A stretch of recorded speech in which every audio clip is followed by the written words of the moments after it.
A very good noon to one and all. So in the last class, we started discussion on measurement of straightness by using the spirit level and autocollimator. We will continue with the discussion on straightness measurement. In this session, we will be discussing about measurement of straightness by using spirit level and autocollimator, and then we will move on to the measurement of straightness by using coordinate measuring missions, and we will see some of the tests like gap test and total indicator readout test and finger roll test, and after that we will move to the measurement of perpendicularity. Okay, now we can see some photographs of autocollimator. We have the autocollimator, and this is a vertical stand to adjust the height of collimator tube, depends upon the workpiece height. You can see the light source, and then there is a power supply for the light source, and we have to view the readings through this eyepiece, and a micrometer is also attached to the eyepiece. And you can see this is a surface plate. There is a surface plate whose straightness is to be tested. So we have this reflector surface, the stand with the reflector surface. Here there is a reflecting mirror. So light will fall on the mirror, reflecting surface. Okay, light will fall on the mirror, reflecting surface, and then it gets reflected back. If there is some inclination, if the surface is this, some unevenness is there, then because of this the mirror is at inclined position. Now light will reflect back in this path, and then so inside we have a view field, so it looks like this. So when we observe through an eyepiece, the view field is like this. We have a crosshair. So when there is no error, that means the workpiece is perfectly straight. Then this is the incident ray and it is reflected ray. They will get combined, and we will get a spot on this in this place. So if there is any inclination, light will get it will move in this path, and the spot will move like this. So this distance we can read using the eyepiece. So like this, at different locations, different positions, we have to keep the reflector.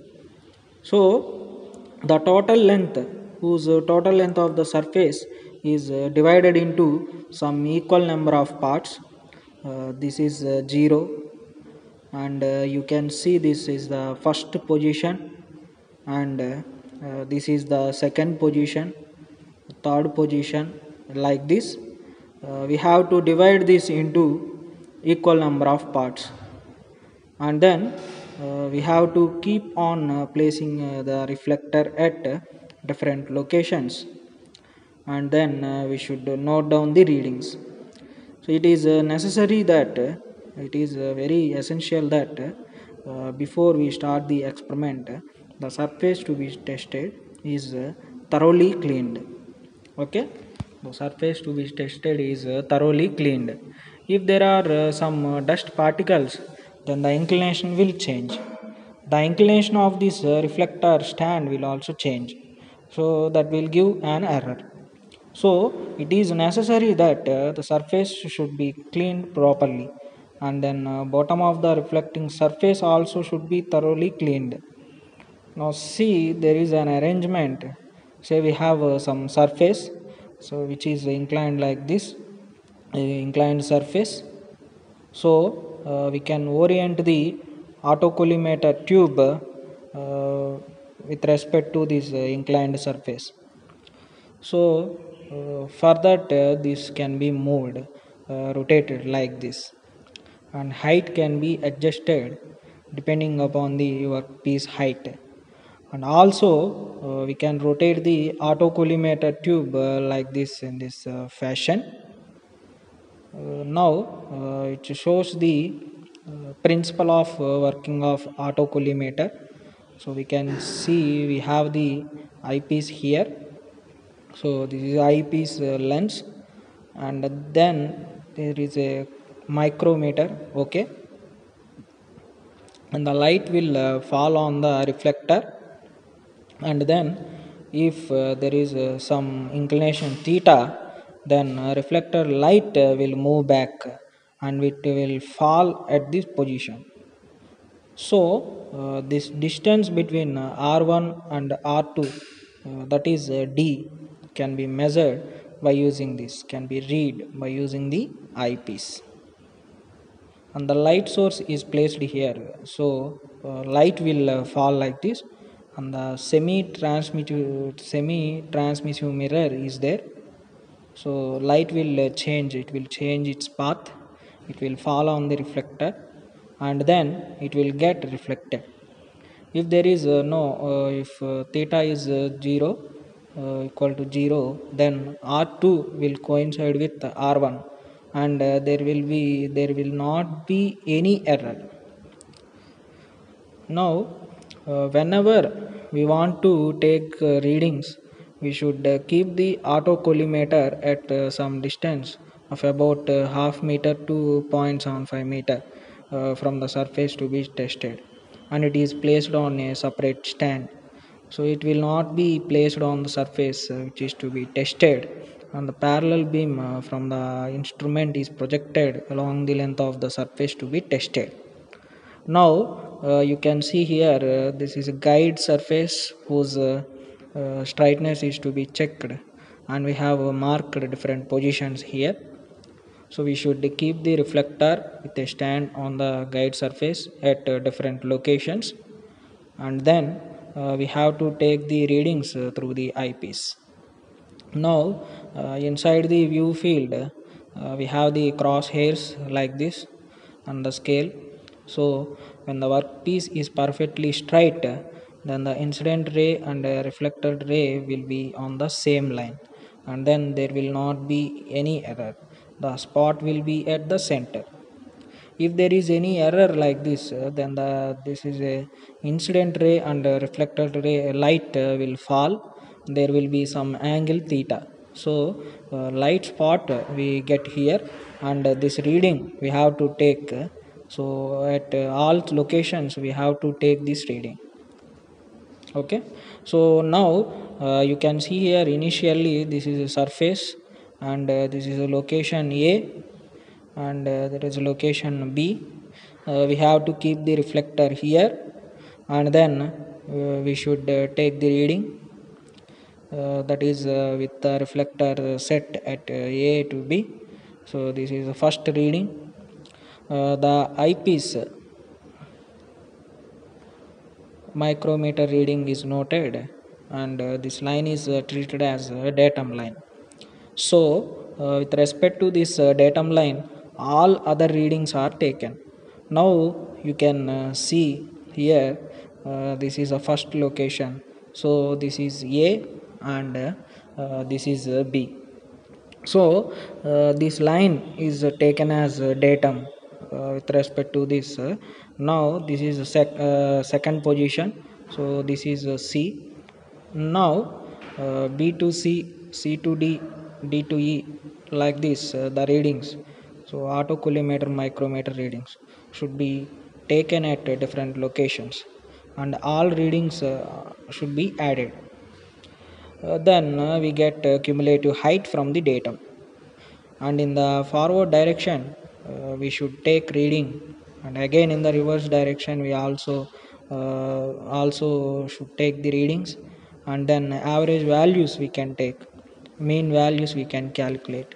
Okay, so this mean reading represents the angular position of the reflector in seconds relative to the optical axis of autocollimator. So this is a optical axis of the autocollimator, or line of sight, Now all the readings are tabulated here.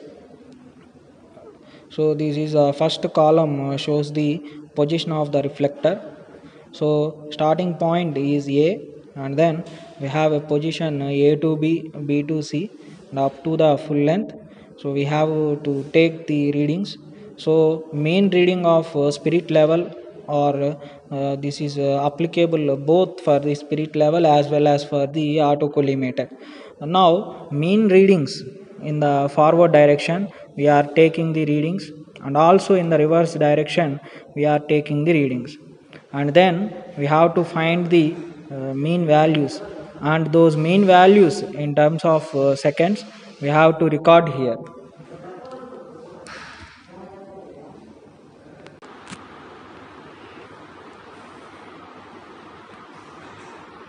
So then we have to find the mean values, and those mean values in terms of seconds we have to record here, and then difference from the first reading, so that we have to take here. If the say A to B reading is 0, and B to C it is 2, then difference from first reading is 2. So like this we should mark, and then we should find whether there is a rise or fall, and then we have to see the cumulative. So we have to add these values to get the cumulative rise or fall in terms of mm, and then adjustment to bring both ends 0. So it is like this, distance along the surface in terms of mm, and cumulative rise or fall. So we get the readings like this. So this is a cumulative rise or fall, and then adjustment to bring both ends is to 0. Say this is the last point, and say this is value is some plus 24. So we have to add 24, so that this is brought back to 0 position. The second end is brought back to 0 position. In that case we will be getting line like this. So now both the ends are at 0 level, and then we should find the error from this straight line. So this is a reference line, and then this is a peak value, and this is a bottom most point valley, bottommost point valley. So, and this distance will give us the error from the straight line. Also we can use least square method to find out the error. Now we will take a case study. So we have taken some readings. So this is a portion on the surface that is to be tested. 12 positions are there, and then reading in minutes and second. So this is reading of spirit level or autocollimator readings. So the first position the reading is 2 minutes 10 seconds, and in the second position also 2 minutes 10 seconds. Like this up to 12 positions we have to take the readings, and then difference from the first reading. So this is first reading. Okay, initially we mark it as a 0. So because there is this is a starting point and difference. See now this is the second reading, difference from this. From the first reading is again 0, and third reading is 2 minutes 12 seconds difference from this first reading. Okay, so this is plus 2 seconds. So like this we have to find the difference from first reading for all the values.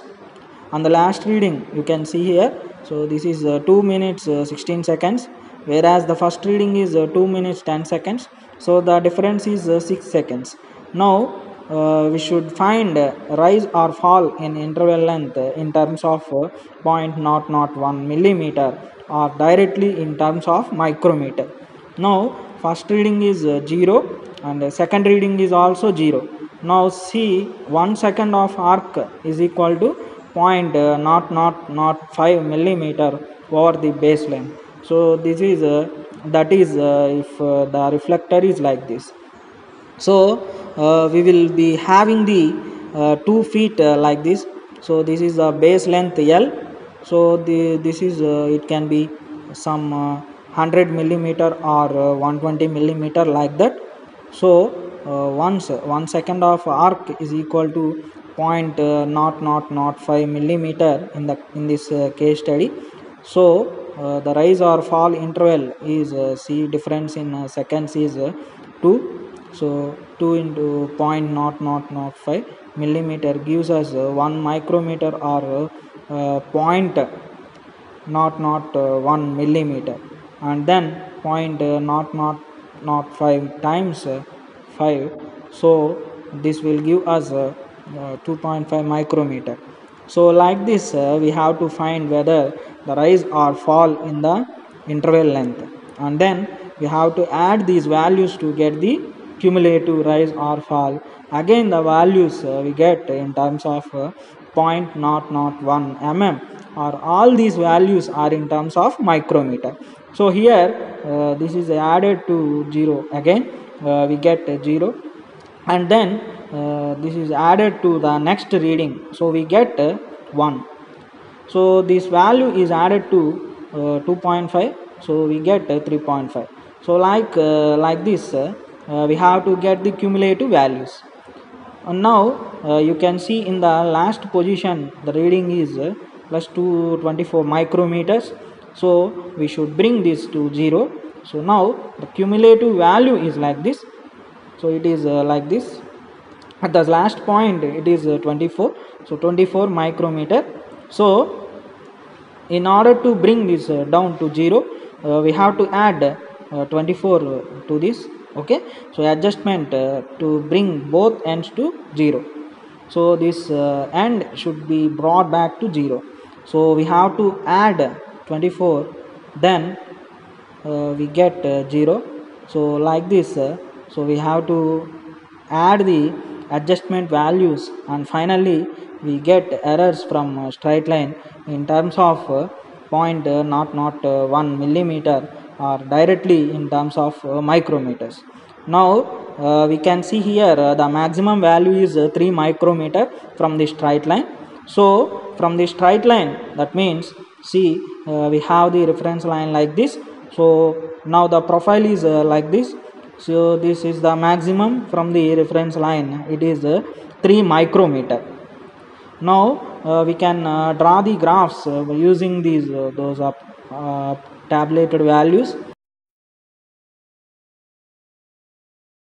So x-axis, on the x-axis we have position on the surface, we have 12 positions, and then cumulative error in microns.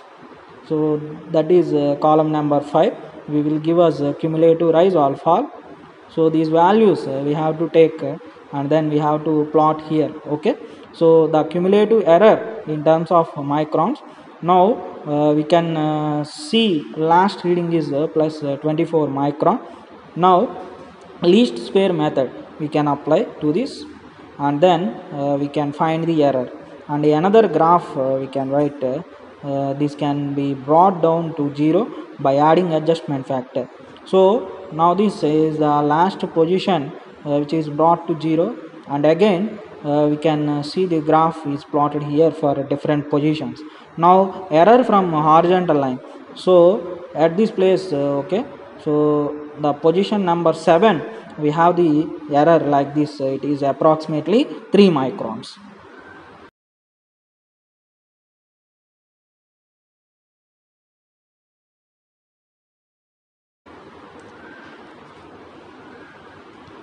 Okay,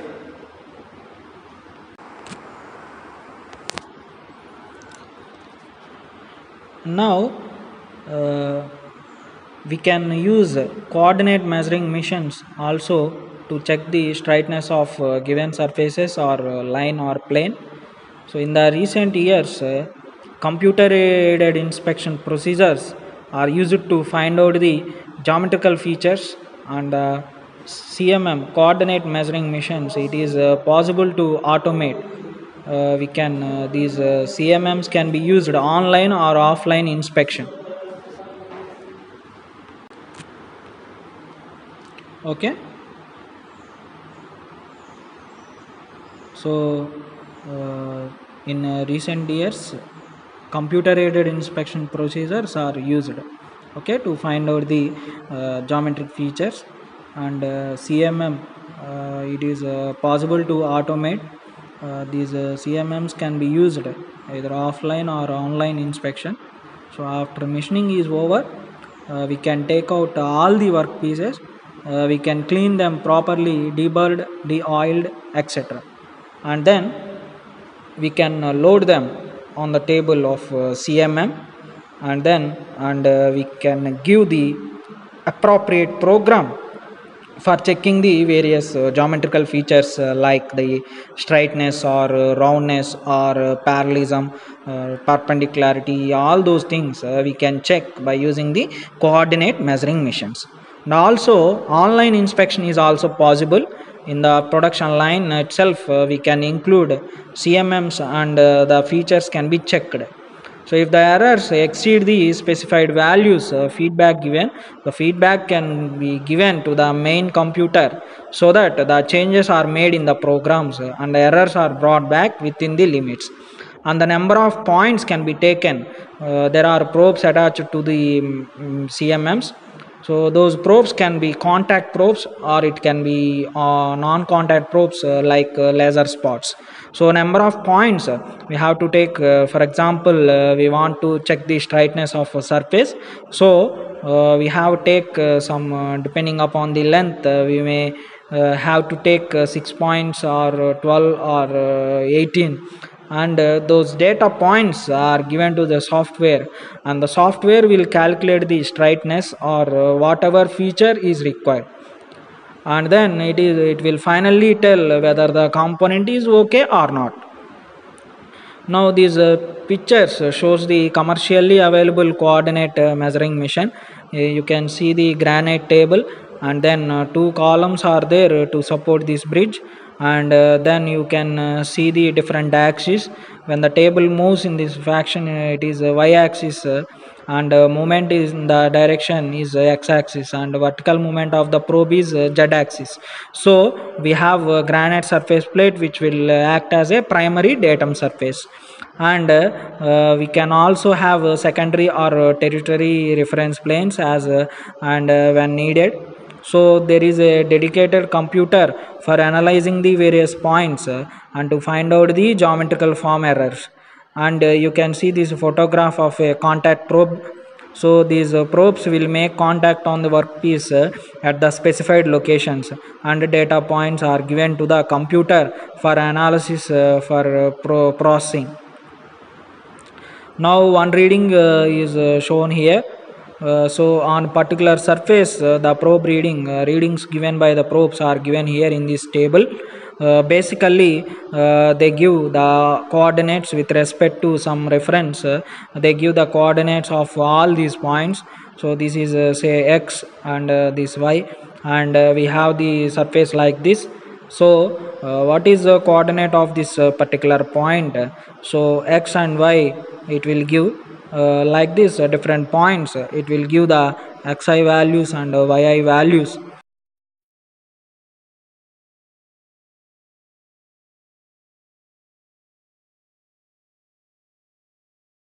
And now these values are given to the computer for processing, and finally it will tell us what is the error. So in this case, you can see this is point x values 0.39, approximately zero point 0.4, and then 0.69. Okay, so this is a 0.8, and this is 1.2, and this is a 1.6 millimeter. So we have a 0.39, it is somewhere here. Y value is negative, that is 0.003. So this is a 0.001, 0.002, and 0.003. So the point will be somewhere here. So this is the first point, and the second point will be somewhere here, and the third point and fourth point is here. Now we can join them to get the profile, and also these data points are processed using algorithms for form evaluation, based on computational geometric techniques, and also functional oriented evaluation can be performed and results can be presented, maybe for straightness, flatness, perpendicularity. So all those geometric features can be measured by using the coordinate measuring machines. Now there are some tests are specified by ASTM, so they are applicable for wires, rods, and bars. Okay, so one very common test is gap test. Okay, this is applicable for wires, rods, and bars for measurement of straightness. Okay, so this is applicable for wires less than 4.78 millimeter, and it can also be used to check the straightness of rods within this range, 4.78 to 6.35, and for bars with the diameter ranging from 6.35 to 101 millimeter. Now in this order, to conduct this gap test, a precision flat surface is needed. We can use the surface plate as a reference plate. So if the workpiece is very heavy, then floor also very neat, clean granite floor can be used for straightness measurement, and all the equipment, surface plate or floor should be perfectly cleaned. There should not be any cracks or no pits should be there. The surface should be in very good condition, very good cleaned condition, and we have to use a measurement device, such as thickness gauge or gauge pins, micrometers, optical comparators can also be used to measure the gap.